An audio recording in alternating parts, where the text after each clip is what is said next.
Good afternoon, universe. I'm always complaining about not having enough memory, and I always erase multiple different things, and there's never enough video feed, and so I just made 2 clips, so we're moving right on from the last one. And this is called Waiting for the Bite. And, oh, excuse me, if you like what I have to say, you can subscribe to Ivory F. Daniels. And shall we move on? Waiting for the bite. One moment.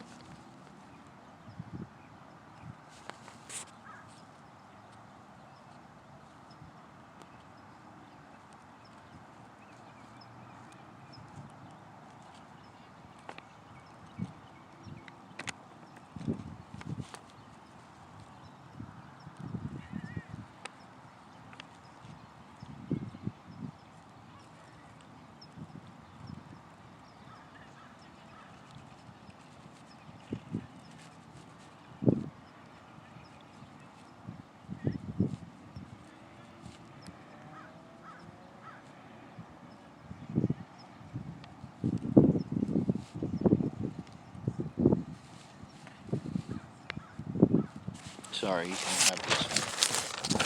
You can't have this one. But, sorry.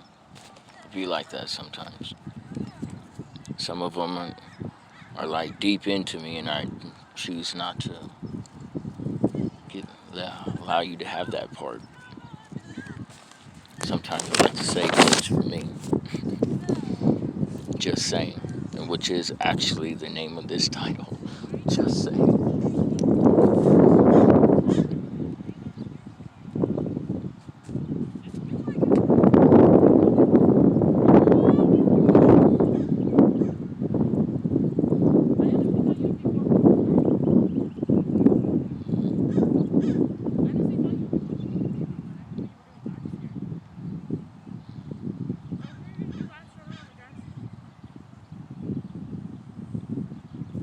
Just saying. Ready? Sitting in the dark, waiting for the evil to overcome. And yet the hate that can change my fate will only be the real and the fake, no cake, living in the bottom of a lake. But where do we find love? Find their way out. It's a question for all. The light grabs the writer, and now we all move on. 5/3/2020. Which is doesn't make a whole lot of sense sometimes, but it does at the moment. Is it my turn yet? Is the name of this one.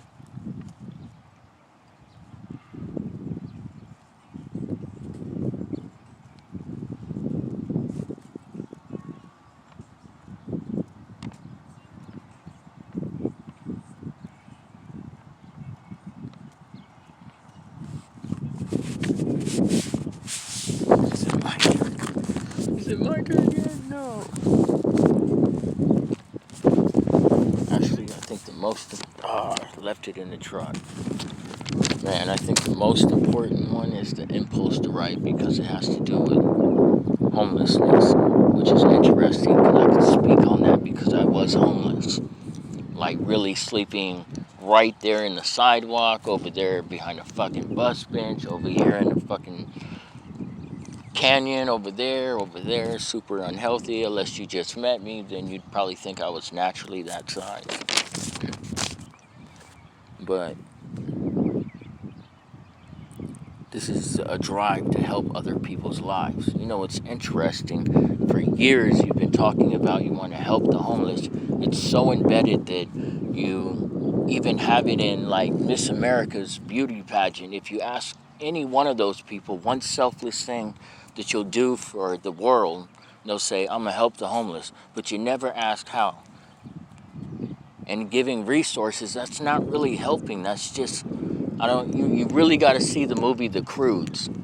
It's a cartoon movie, but you got to see it because it makes so much sense. You're not living, you're just not dying. You're existing in that same stage, and you'll never grow out of that. For I really believe the homeless stage is an actual stage. In providing me with clothing and nutrients is only providing me with time to stay in the stage. You're not building growth. You should have growth centers to change from this stage to the next stage, which the next stage is integration back into where you're supposed to be doing. Giving me food and clothing is like rations to stay in that stage. You'll never grow out of that. You're only being fed to be right there like a weed. And I wouldn't say homeless people are like weeds. I was homeless. I would say, from my point of view, from looking at it from both sides of the fence, that is what's wrong with it. You're not growing anything. You're only providing the weed with the food to stay in that same place. So this is called the impulse to write, which is, it's built off of a matchbook, a conversation of that with myself about the homeless stage. That, yeah, you're donating money, but you're just moving the tent from the sidewalk to a parking lot. You're not even you didn't do anything. You didn't change anything. They're not changing in growth. You're going to stay right there in that same frame of mind. And it's hard as fuck to get out of it when you're in it. And I say that from fucking experience. It's hard as a motherfucker to get out of it when you're in it. Like, you think that you're going to want to work out and get all... You're fucking not going to work out. You're not going to get healthy. Your life is a workout. Put this fucking backpack on. Go over here. Do this.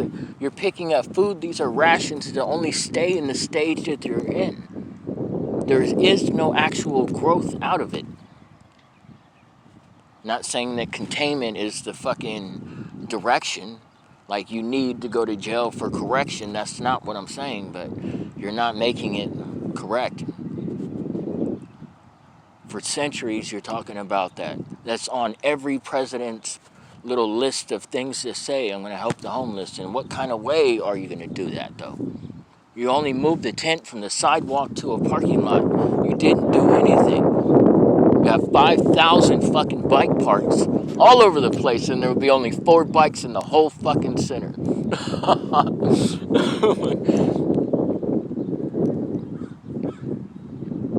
Which is fucking funny, you know?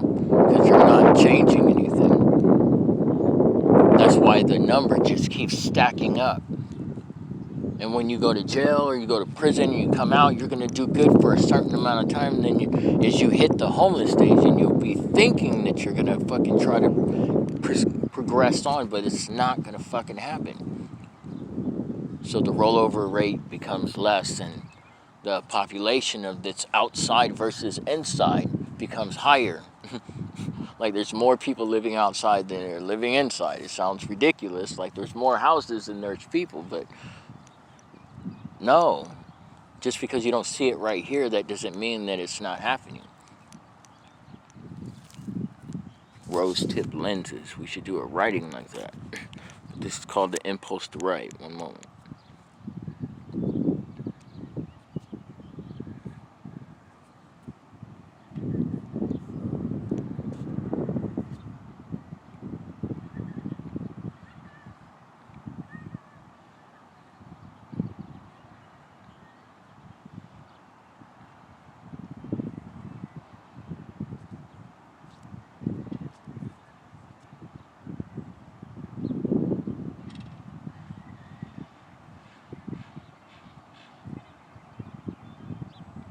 All right, ready?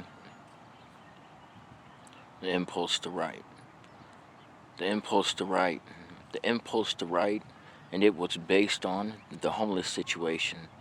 You can give many rations, but how do you hope to fix the problem? Not by feeding or clothing, instead by growing. And to that, the growth center, growing out of the homeless stage, and to that, this came. An impulsive thought written on a matchbook that says freedom lights the way on the back, which is an actual, I have it in my truck. I should have brought it out here. Well, let me see. No, it's in my little, damn, sucks. But anyway, it's a matchbook, and on the back of it has an American flag, and it says freedom lights the way. And then with an American flag, and on the front it says thank you, come back again. And with our impulsive message, our thought to write in a blue child's coloring crayon, the striving hand for what is not is really found in what is right. It's rarely found in what is right.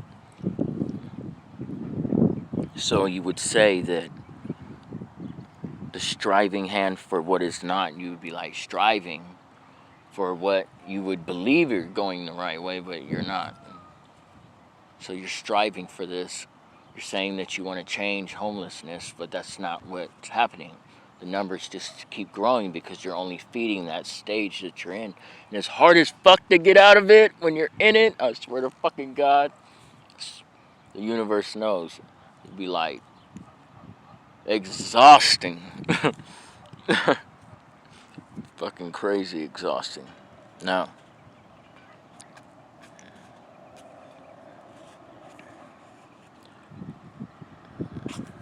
to read the complete message along with the matchbook and my message, I was sitting in my backyard and I was looking at the table where the ashtray's at, and I'm like, you know what? I didn't really even say it like that. It didn't even process. I just started scrambling. I found this blue color crayon, which is interesting because children is the product of life. So, and it's blue, you know. So, you would want the future to be the product of life. So if you're changing the homeless stage, you're changing the future of life. So, in which that, I found that color crayon, and then I was scrambling through the drawer looking for a paper, and I grabbed the matchbook and opened it up, and it was a full pack. That means I'm working with a full deck. That's good. Because, woo,